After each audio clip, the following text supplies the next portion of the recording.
In this section, we're going to talk about what's involved in getting the right sound for an electric guitar in a jazz ensemble. In addition to talking about equipment, we're also going to talk a little bit about the history of the electric guitar and the mindset that a guitarist should take in terms of playing their sound in a jazz ensemble. It's important to remember that jazz is essentially an acoustic music, which means its sound is defined by non-amplified instruments like trumpets, saxophones, pianos. In fact, the earliest jazz guitars were also acoustic instruments, like this acoustic archtop F-hole guitar, very similar to what Freddie Green played in Count Basie's band.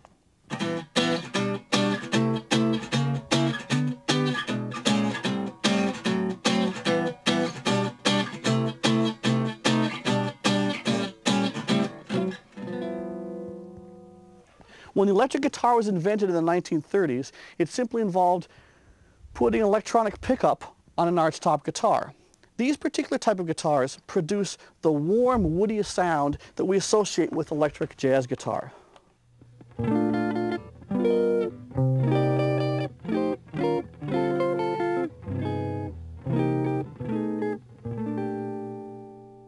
Eventually, guitarists in most other styles gravitated to the brighter, more feedback-resistant sounds of the solid body guitar. But for the most part, we associate the jazz guitar sound with the hollow body. This has been a problem for students in recent years because these guitars can be prohibitively expensive, often several thousands of dollars. Well, there are two pieces of good news. The first one is that these guitars have become much less expensive in that major manufacturers are manufacturing student models of these guitars, often for under $1,000. The other thing to remember is that you can get a good jazz sound out of a solid body guitar if you're just careful and know what you're doing. Let's use this guitar as a model and take a look at what we've got here. Notice the position of the one pickup. It's located in the neck position, sometimes called the rhythm or bass position. This is the only pickup you need for a jazz sound. Therefore, if you have a multi-pickup model like the solid body guitar, you want to get in the hang of using the neck pickup and the neck pickup only when you're playing in a jazz style.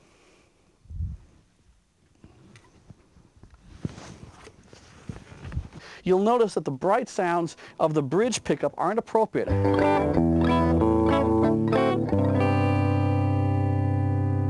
Aren't appropriate to jazz sound. You really want this.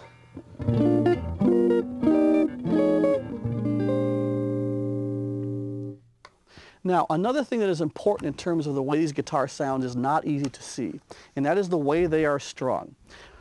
My acoustic guitar is strung with bronze wound strings with a gauge 13 first string. This is strung with flat wound strings, which a gauge 12 first string. And this is strung with round wound strings with a gauge 11 first string. And even though this is the lightest of the three, the gauge 11 set is still a size or two heavier than what most young guitarists play. Big strings equals big tone, so try and play with the heaviest strings that you're comfortable with. Though, if you go to a heavier string, make sure that you have a qualified repairman adjust the truss rod of your neck to bring back the tension. Another thing that's also important in terms of big sound is having a big pick. I don't know if you can see this. I play with a very thick pick, which gives me a very firm, round sound. Now, when it comes to amplifiers, I want you to pay special attention to the way I have these amplifiers set up. Notice that they are behind me and they are elevated. This is very, very important. This does a couple of things. First of all, getting them off the floor eliminates the rumbly bass sound, which is really problematic. But most important of all, getting the amps up off the floor puts the speaker fairly close to your ear. This means you are more likely to hear your own sound and feel less inclined to turn up too loud. Conversely, I've seen young guitarists who have put their amps down on the floor, to the side, or worst of all, in front of them, that have single-handedly destroyed performances of their entire group because they had no idea how loud they were. Now, getting the proper volume for an electric guitar in a jazz ensemble is very tricky. We don't want to be too loud. We also don't want to be too soft either.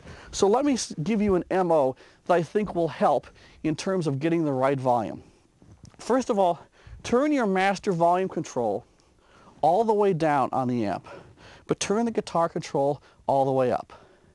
Then gradually increase the volume level of your amplifier until you have enough sound for any improvised single note solos that you play.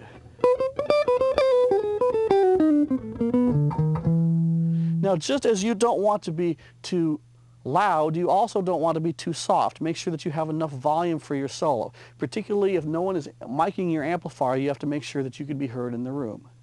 When you're done setting that level, turn your level control on your guitar all the way down. Then, gradually start rolling your amplifier level back up to the accompanying level, which you're going to be playing at most of the time, which is considerably softer. When you play your solo, roll your volume all the way up,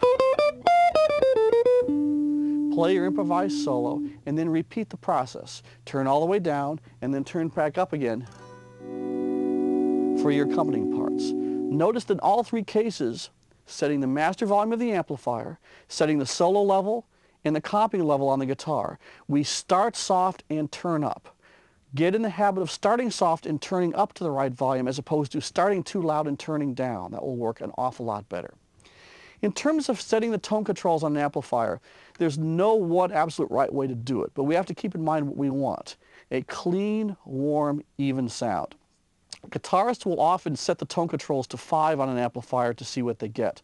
My experience is that if you do that, the treble and bass controls might be a little bit much. You might try backing them back to 3 or 4. If you have any sort of boost controls like a bass boost or a bright switch, by all means leave them off. They will not help your sound in this style. Don't use any inappropriate effects. We're going for a very natural style, so that you don't want to use any phasers or flangers or chorus pedals, at least in a mainstream jazz style. If you use reverb, use just a pinch, just a little bit. Anything more than 3 is going to be trouble.